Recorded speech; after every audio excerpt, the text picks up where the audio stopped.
We're going to talk about something that you're probably using today or should be using today. It really started about the time that John McAfee started doing it. Are you doing what John was doing? Find out. Stick around for CISO Tradecraft.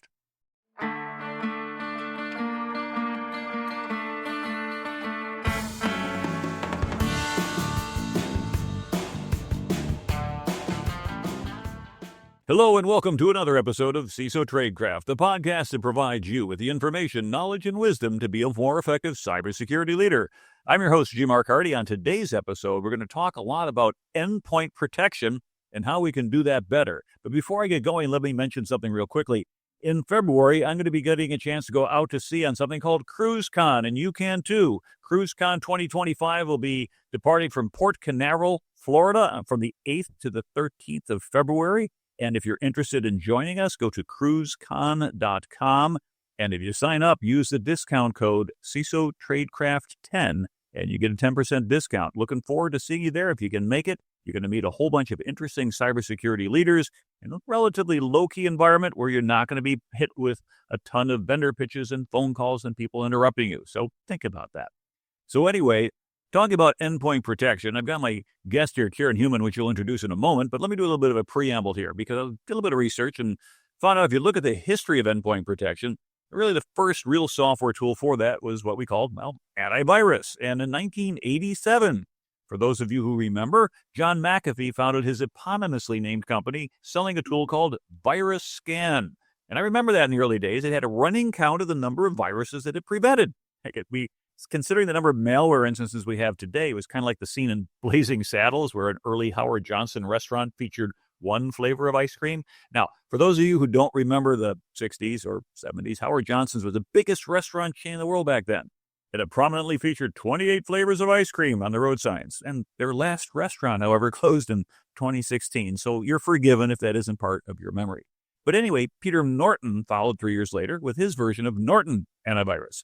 And I was an early user of the Norton utilities, and in researching this episode, I found my 1988 versions of version 4.5 of these tools, which are definitely not going to work on a 64-bit machine.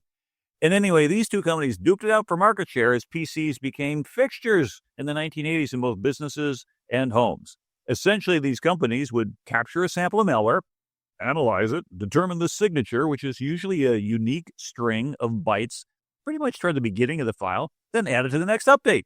And then you'd run a scan against the files, and they would be checked against the library of known bad stuff. And if there was a match, you get an alert. It would also check for infected boot sectors, as that was a common virus programming technique at the time. Well, how about some advancements? In 1993, Norton Antivirus 3.0 introduced a new feature, scanning for viruses in memory before loading. Wow! I mean, imagine that. The boot process would halt. Now you have to go dig out an uninfected floppy disk, and then you'd boot from that. Because remember, back then, most PC users were running MS-DOS 6.0, which really wasn't a ginormous operating system like a Windows 10 or 11 today. Somewhere in the box, I still have a bootable, single-sided 5.25-inch floppy that has DOS 2.11 and WordPerfect and even room for a few document files. Times certainly have changed. Now, in this first generation of antivirus, which is populated by tools from McAfee, Norton, and Avast, advancements in software went beyond just alerting to the presence of viruses to be able to quarantine them so they wouldn't cause any harm. So you scan against the database with several thousand signatures. That was a good approach when the number of viruses was small.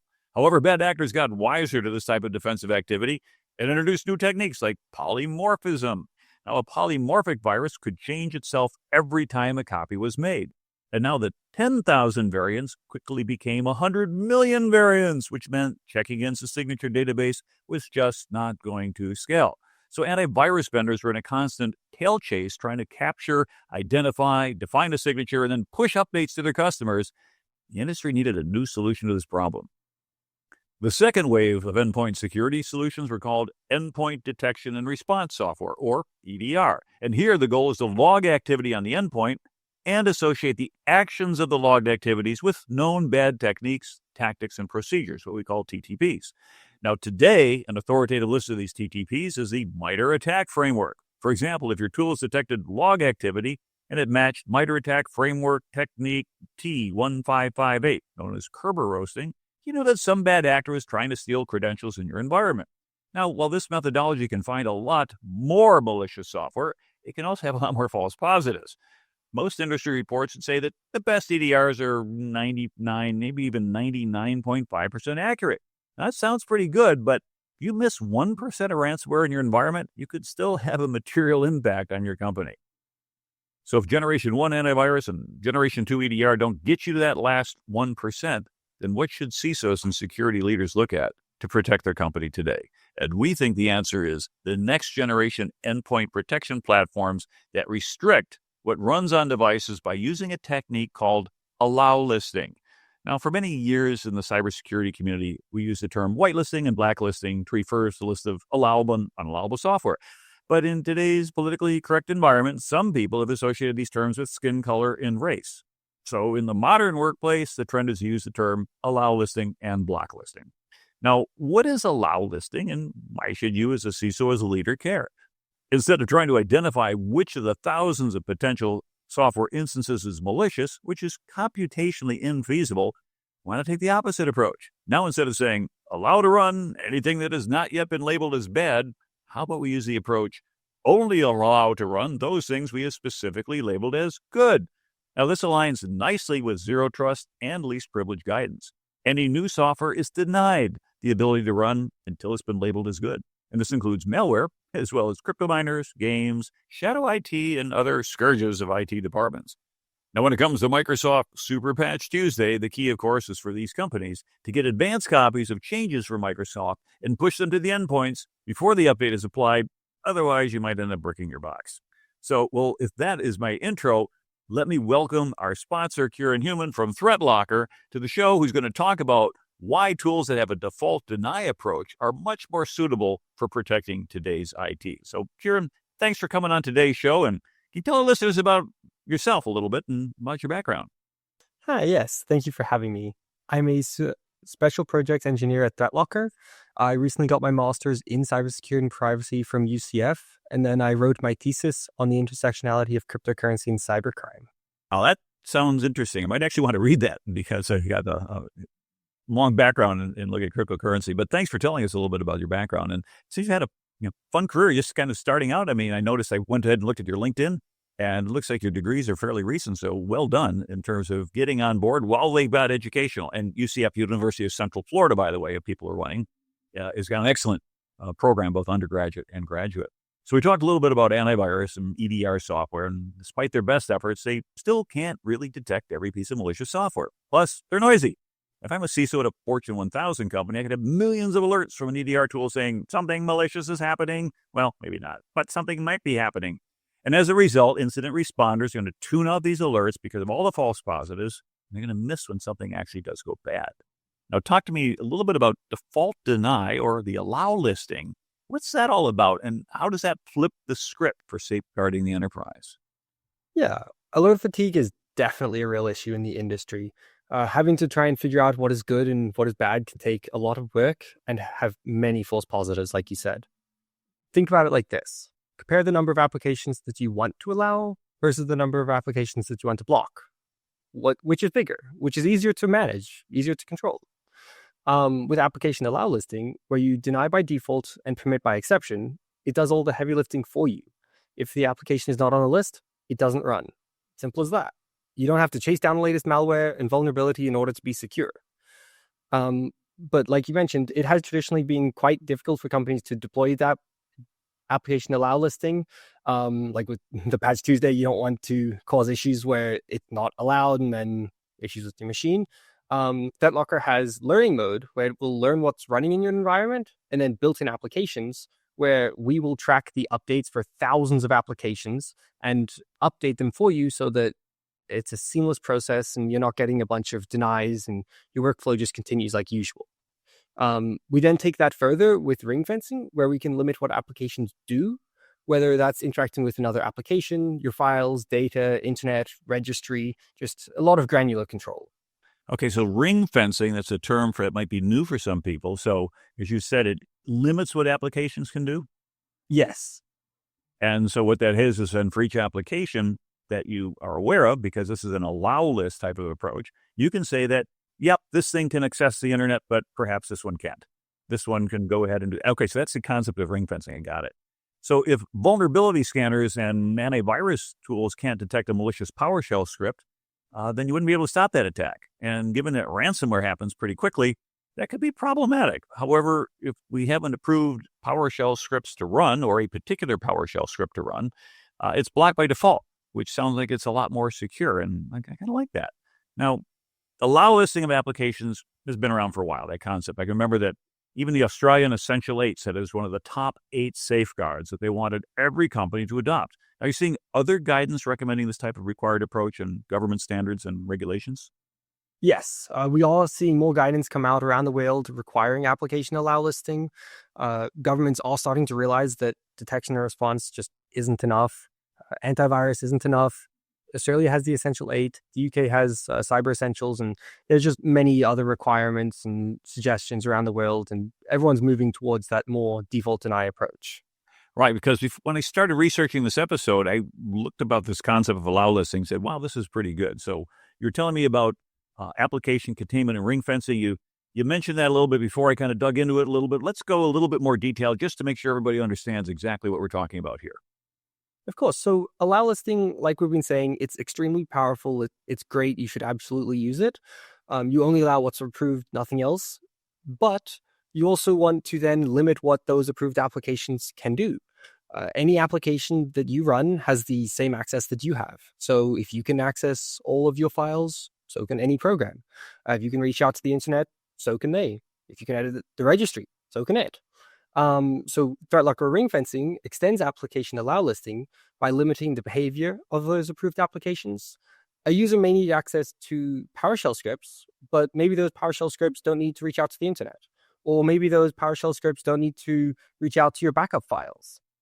Got it. So let me kind of summarize this. So we've got Microsoft Windows environments. It'll run a lot of different software instances. Now, there might be older software there, and it often is vulnerable to discovered weaknesses that may not have yet been patched. A good example might be Windows print drivers for old legacy devices.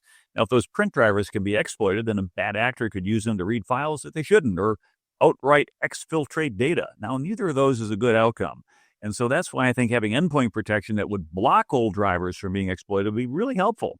And suddenly it seems that, detect something that's malicious, like an open outbound network connection is trying to go ahead and attach to something, shared storage that it should not. You can stop that from happening and save our bacon. Is that right? Yes, it's crucial to block all drivers and software that isn't needed. Rather than ThreatLocker seeing what it's trying to do as malicious, like what those detection and response will do, we just block it by default. If you don't need it, why should it be allowed to run?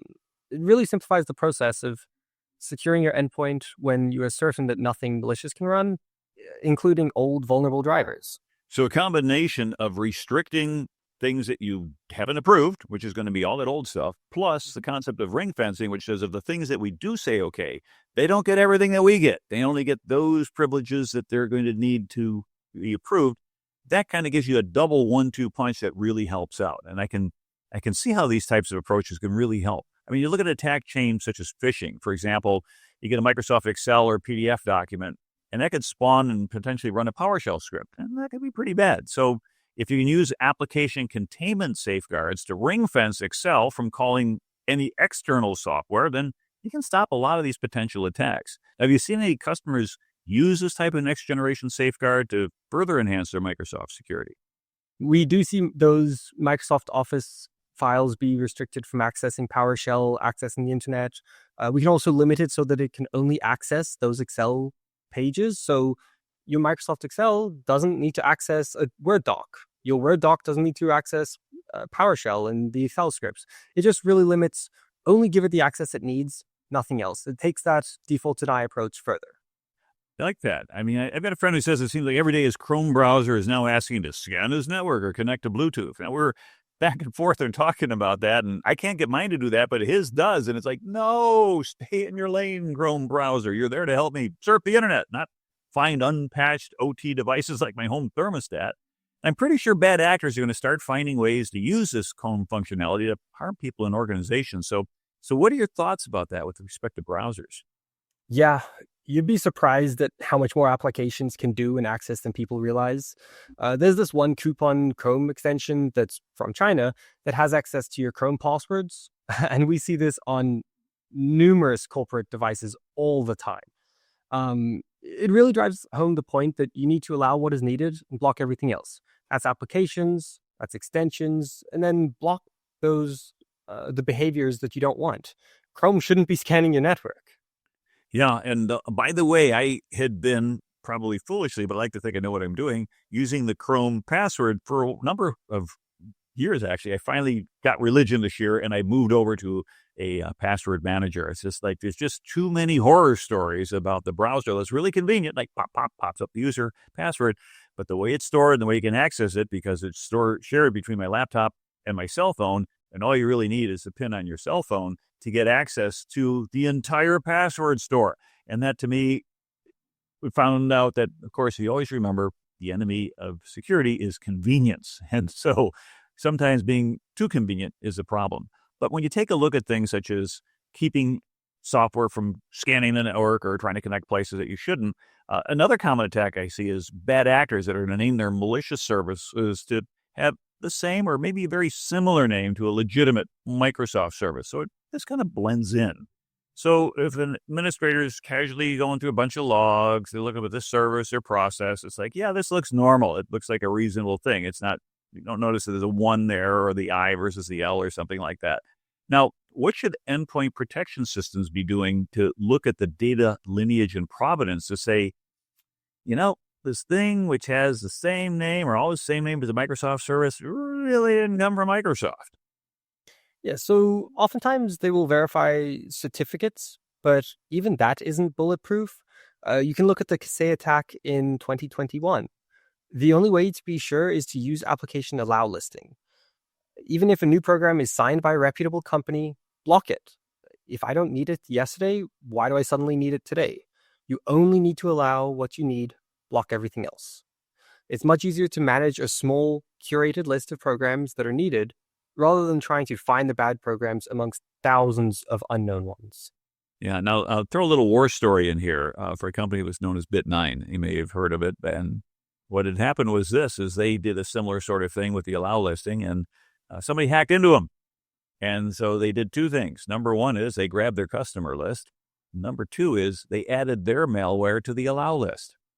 And then they went ahead and made sure that they waited till everybody updated their version of the software. Then they pushed their malware out to the customer list. They knew exactly who to email it to, and it worked like a champ.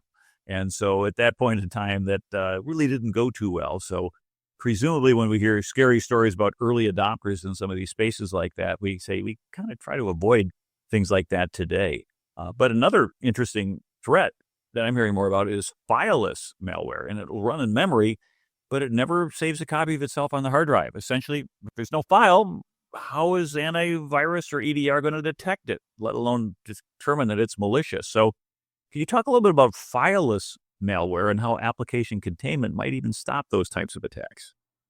Yeah, so fileless malware uses applications and tools already on the machine to run the malware. These can be more difficult to detect because it doesn't rely on malicious files like traditional antivirus could then scan for malware. Application Allowlisting can block common tools that they try to use, like PowerShell or anything else. While the application may be on the computer, the adversary cannot use it if it hasn't been explicitly allowed. And then ringfencing can block that lateral movement. So if the user tries to run a malicious Office macro that calls PowerShell, it can't. ThreatLocker Detect also has some pre-built policies to alert you to common fileless malware behaviors. Interesting. So let's think about how this might relate to something like ransomware. Essentially, we don't want malicious scripts writing over all of our backup data, especially things that might be externally connected, like a storage device, tape backup, cloud storage, etc., something else like that. So what should administrators be doing to control bad actors from writing over important backups and storage devices? There's a few things that can be done. The first is that users shouldn't have access to other people's backups. Mm-hmm. To be even more secure, though, administrators should not allow the user to even access their own backups. ThreatLocker Storage Control can block the user from accessing their own backup while still allowing your backup software the access that it needs. I saw recent statistics that 94% of ransomware in 2023 tried to compromise backups. It is a real threat that really does need to be taken seriously. So, of course, I would think that if the user does back something up, there's got to be a process to get the information back. But you're right, they shouldn't be able to overwrite what's been pushed up there. And being able to control that seems like a really good control. So let me summarize some of the things that we've been saying here. It sounds like this third generation of endpoint protection tools do at least three different things that we typically don't see in an EDR. So first, they're going to provide Allowlisting. That's going to give you a proactive approach to cybersecurity by stopping everything from running unless it's on that approved list. Second, they prevent the weaponization of existing drivers, applications, services, and we mentioned how bad actors might leverage malicious print drivers or Microsoft Excel or Chrome to harm your computer. And third, a third-generation endpoint protection tool allows you to create and enforce policy-based data access decisions. For example, I don't want something using my external storage device unless it's my DR application. And that way a bad actor can't just come in and wipe my external storage or my backups. So these three features do seem like something that would stop a lot of these targeted cyber intrusions, ransomware, or even a malicious insider. Now, if a CISO or a security leader were interested in deploying this type of solution, how hard is that to get started? I mean, can you talk a little bit about what it would take to get an application Allowlisting off the ground? Getting started with ThreatLocker is really much easier than you may expect. Unlike other solutions, ThreatLocker does the heavy lifting for you, especially with learning mode, where it'll learn what's running in your environment, and then you can book a free demo with us to try ThreatLocker in your environment and meet with our dedicated solution engineers to get it set up. They'll meet with you, often starting with around once a week, and then eventually it'll be once a month or as needed as it progresses, and make sure that using ThreatLocker is a smooth experience and they address any question that you may have. There's also 100% US-based, 24/7, 365 cyber hero support with an average of under 60 seconds response time for any questions you may have. That is absolutely awesome. Like nobody does that these days. I love that. Now, I have to imagine after this initial investment up front, it's going to get a lot easier to have the help desk work with employees and developers to add things to the allow list, correct? Because you've got to do that learning mode. You've got to get things set up. Are you seeing any best practices to make this a good experience? Or how do we get from start to production? Yeah, the initial setup process and time isn't that big due to the learning mode and the solution engineers. It's really good at learning what's already in your environment and then creating custom rules according to your specific needs. And then that solution engineer with ThreatLocker will go over those rules and just make sure that you do want to allow those, make sure that what is running in your environment you want to be running, because so many times there was one where they had about 6 different remote access tools running in their corporate, not downloaded, they were running in their environment. So, we'll go over and make sure, hey, do you want these tools running? You probably don't. So then we can just block all of those for you. Yeah, and a lot of times this could be shadow IT, that IT departments aren't even aware that these things are in their environment until it's like, surprise, you've just created a huge increase in our attack surface. Well, are there any mistakes that you see security leaders making when trying to implement these kinds of tools? For example, if you really didn't have a good change management program or a rollout strategy, could this approach even be useful? Inertia is probably the biggest obstacle, whether because of a fear of pushback or any other reason, really. The longer it takes to implement a tool, the bigger the problem of unauthorized or unneeded software becomes. You may have 200 users running a remote access tool like TeamViewer today. In a month or two, it could be 220, 250, even more. There's a good saying. The best time to plant a tree was 20 years ago. The second best time is today. So just get started. I like it. Now, are there any types of metrics that you see CISOs and other security leaders sharing with their leadership teams on how endpoint security tools are helping to defend the organization? Before metrics, you need data. And then to get the data, you need visibility. There are countless organizations that have no idea what software, good and bad, is running in their environment, or what network activity is occurring. The first stage in applying controls and securing an environment is knowing what is present. Then you can decide what is needed and what is not. Visibility of what software is running, what network activity is taking place, etc., is the first step in the journey to real security. Amazing. Now, Are there any other lessons learned or good war stories on the topic that you might want to share with our listeners and our viewers? Yeah, so like I was saying earlier, there was an environment with 6 remote access tools running on their machines. Environments with dozens of machines with RDP exposed to the internet due to firewall misconfigurations. They were just a single brute force attack away from being a victim of ransomware and a data breach. We saw tier 3 techs for massive companies who have work machines at home with RDP open to the internet. Wow. There were government entities with machines communicating with TikTok and active connections to Russian IP addresses. ThreatLocker has a free software health report that everyone should check out. They can give you visibility of what's going on in your environment. You really would be amazed at what people find in their environment. It's crazy what goes on without IT knowing.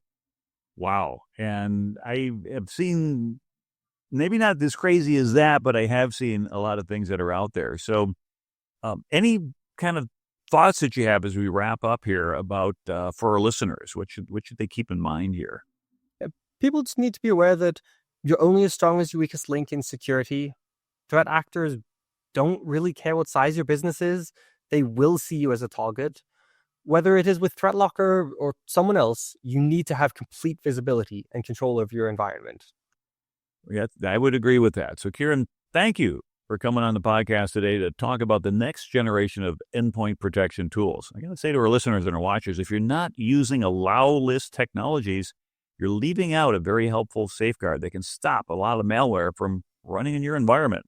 And I think this is one of those things that is going to be absolutely essential in enterprise. And that's probably why the Australians put it in their Essential 8. So if any of our subscribers want to learn a little bit more or get in touch with you, what's the best way to do that? The best way to get in touch with us is to just go to our website. That's ThreatLocker.com. We have a ton of great resources, and you can book a free demo to get started and get that free software health report that I mentioned. Mm-hmm. Thank you very much for having me. I really enjoyed it. Well, Kieran, thank you again for coming, and thank you to our listeners or watchers for tuning into CISO Tradecraft. We hope you've enjoyed learning something about the third generation of endpoint protection tools. Now, remember, if you learn something new, share it with a friend or a colleague, and we love to see your LinkedIn posts. So, hey, this time we're going to do something different. Make a post on LinkedIn about this episode, and after about a week, we're going to go ahead and select one person with whom to do a free 30-minute call to help you on your journey to become a better cybersecurity leader. It's pretty easy to write a LinkedIn post on the topic. Make sure you tag us with the @CISO Tradecraft, point to this episode, and we might be in touch. So thanks again for listening. This is your host, G. Mark Hardy. Appreciate you being part of the show. And until next time, stay safe out there.